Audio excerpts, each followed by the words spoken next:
Hello everyone and welcome to my YouTube channel. If this is your first time of viewing my YouTube channel, I'm just going to do a quick introduction. My name is Adedoyin Kafi Babalola and I am a fashion designer and a fashion tutor. Okay, so why am I here today? I am here today to help you in your fashion journey or your fashion business. What kind of videos are we supposed to expect on my channel? You're supposed to expect videos about pattern drafting, about sewing, about draping, about business, about fabrics. Okay, so I've been in fashion for about 15 years, and this is like a brief introduction of myself. So I first started my fashion journey in 2006, and I have been learning and learning over the years, and I have made up my mind that right now I am going to be sharing my knowledge in any way that it can help you in your own fashion journey or your fashion business.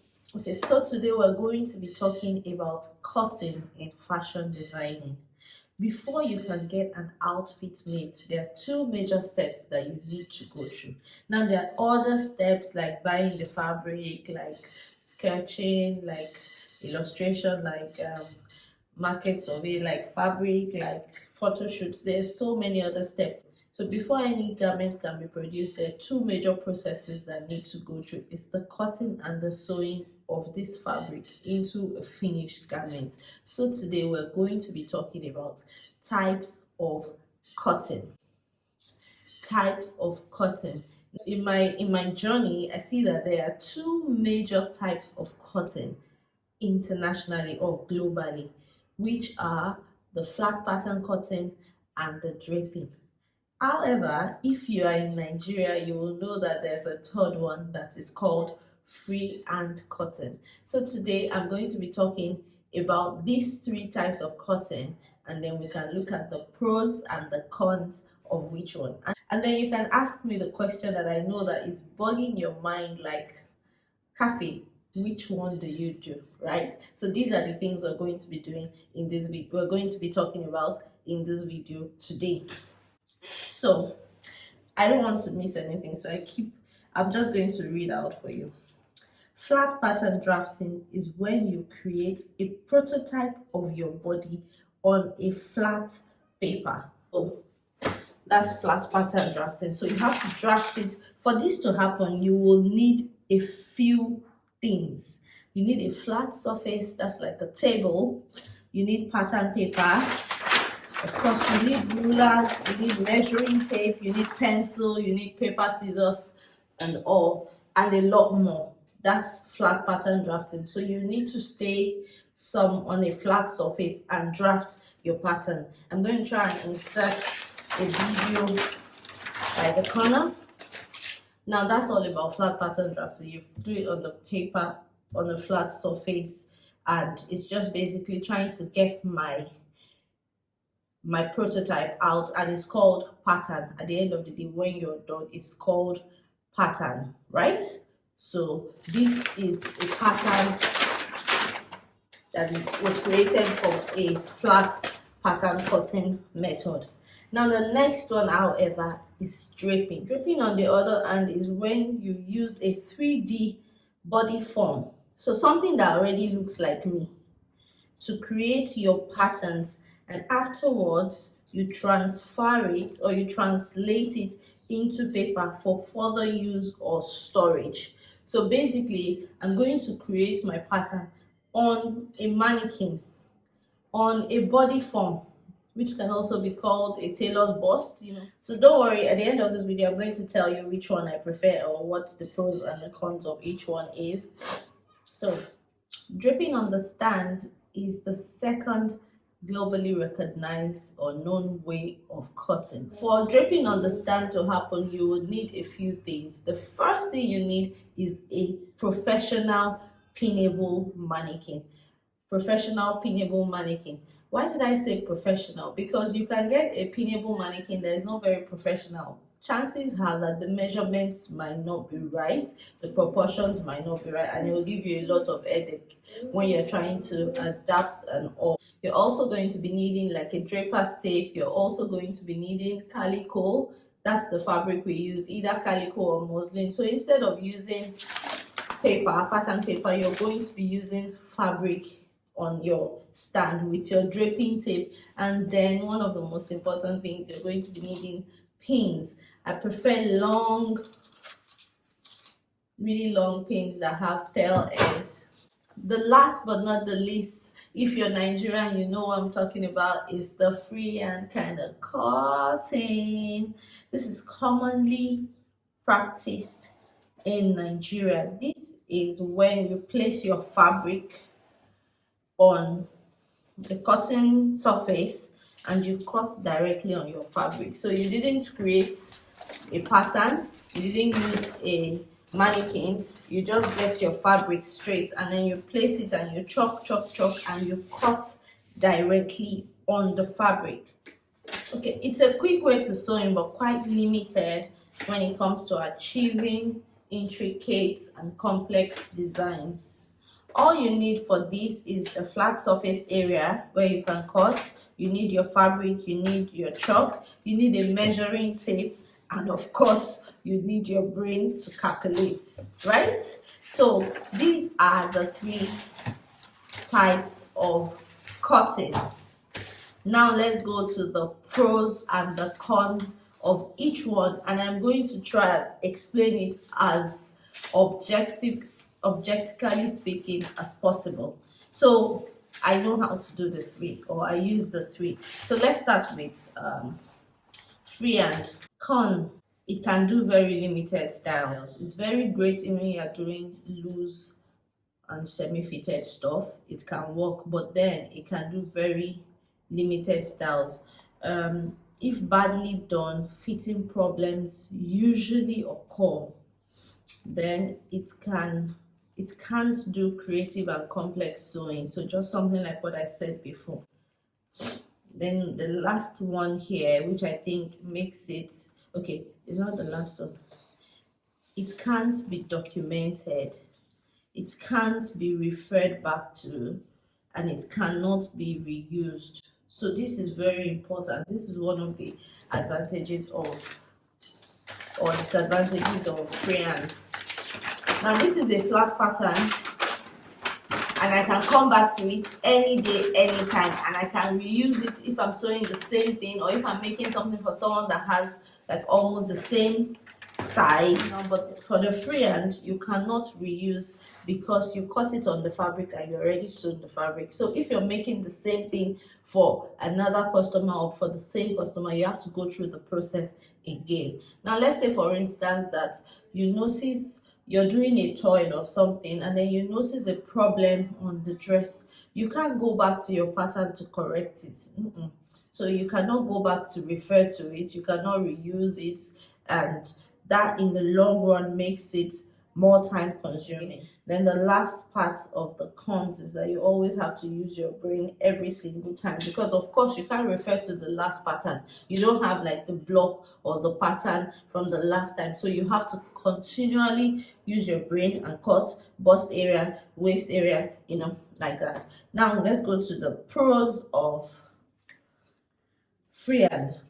It's easy, it's not too much calculation, you're not thinking of too many dots, you're not thinking of, because of course the styles are limited. So of course when you're thinking of things that are free, things like boo-boo, like what do I call it now, like boo-boo, like Iran Buba, like kimono, you can easily achieve it because these things are like box and like free dresses, not something complicated. So it's easy, it's great for simple styles and easy fitted clothes, and it's quick to achieve, of course, because you're not thinking of paper and all these things. So yes, it makes it quick and easy to achieve.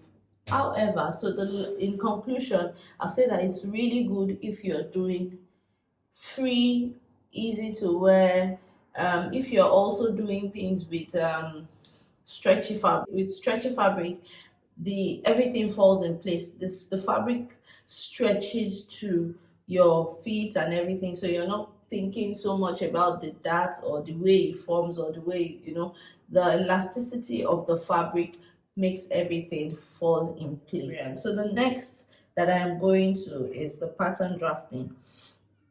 So I'm going to start with the cons of pattern drafting.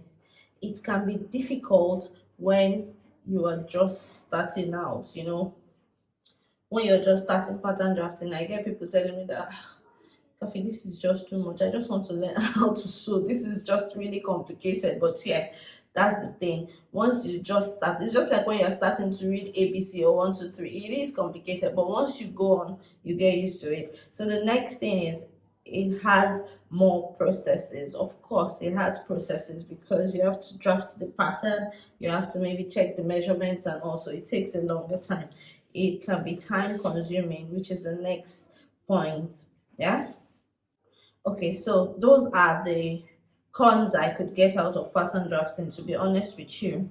So the pros are it can be used to achieve any style. Now remember that for the freehand, I told you that it can be used to achieve loose and semi-fitted styles. Not a lot of fitted styles. I mean, you'll have fitting issues. But for the pattern drafting, it can be used to achieve any style, whether loose, whether fitted, whether semi-fitted, anything. It can be used to achieve complex designs, creative designs. Let's say I want to take out this part, I want to do this part, I want to do an origami, I want to put an excess here, I want to do this, I want to, yeah, pattern drafting can do it all. As long as you know how to, it's fantastic.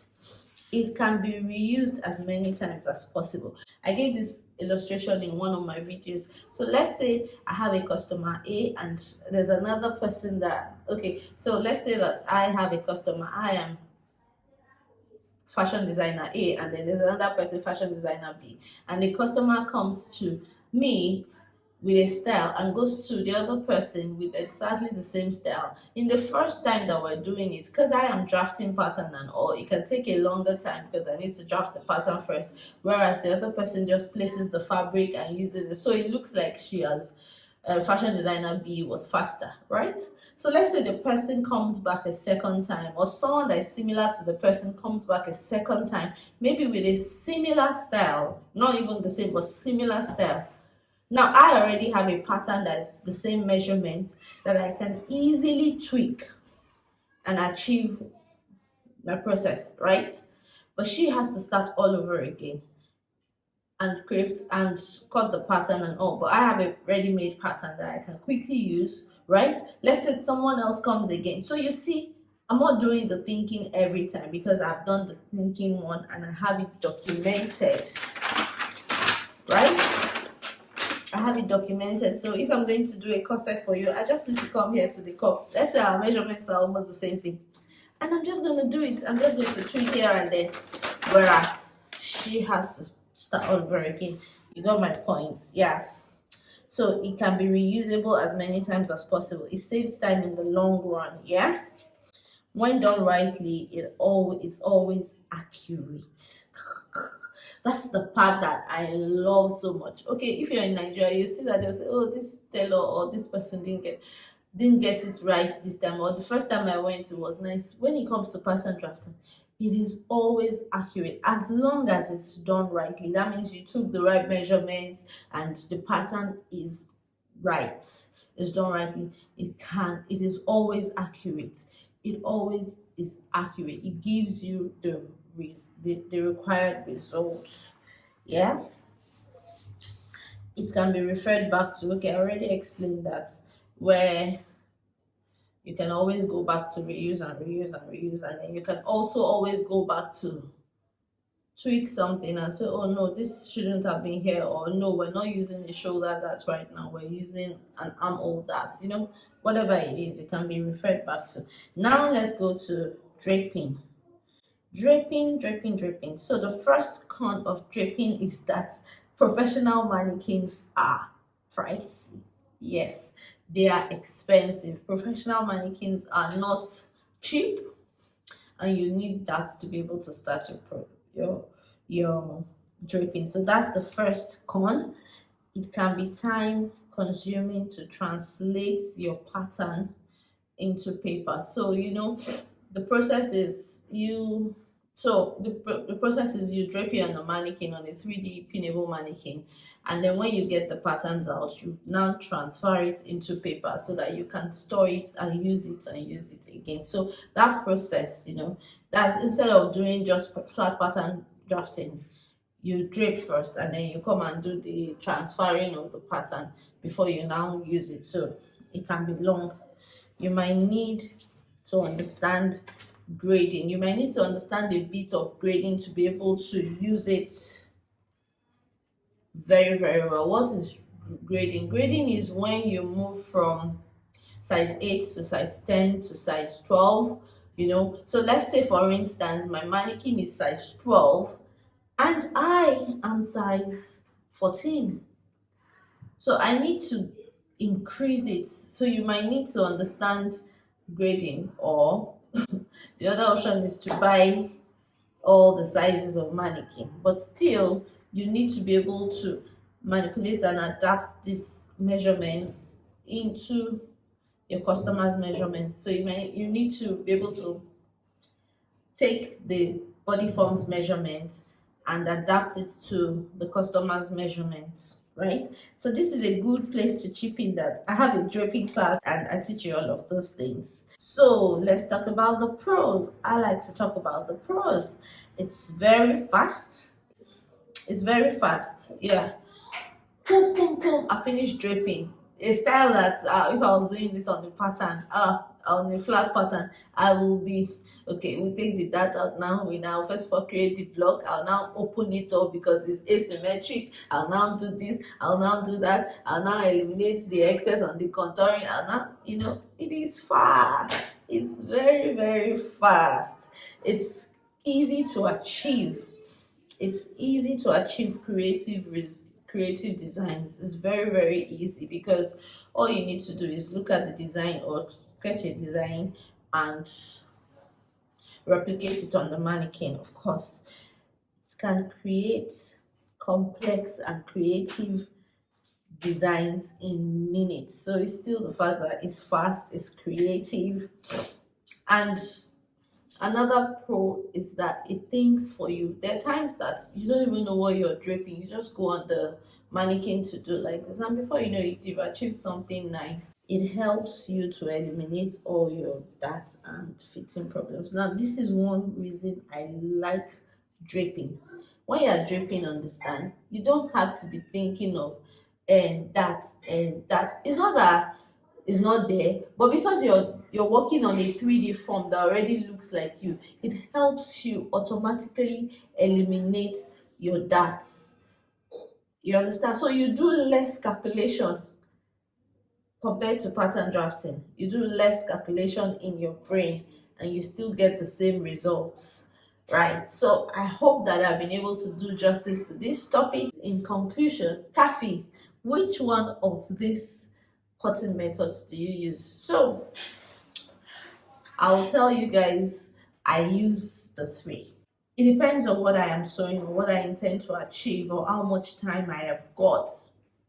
That's what informs which method I use. So if I have to do something free like a kimono, like a bubu, a loose bubu, like a skirt and like a round buba, or like I just want to do a box dress, or I just want to do a jersey,